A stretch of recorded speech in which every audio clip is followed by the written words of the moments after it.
Hey there! Welcome to this quick troubleshooting guide. If you're facing issues with the amdppm.sys file on your system, you're in the right place. In today's video, we'll walk through 3 specific commands that will help you fix the problem and get your system running smoothly again. Let's dive in.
And that's it.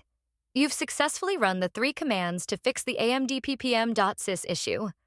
Hopefully, your system is now up and running without any hiccups. If you found this video helpful, don't forget to like, share, and subscribe for more tips and tricks.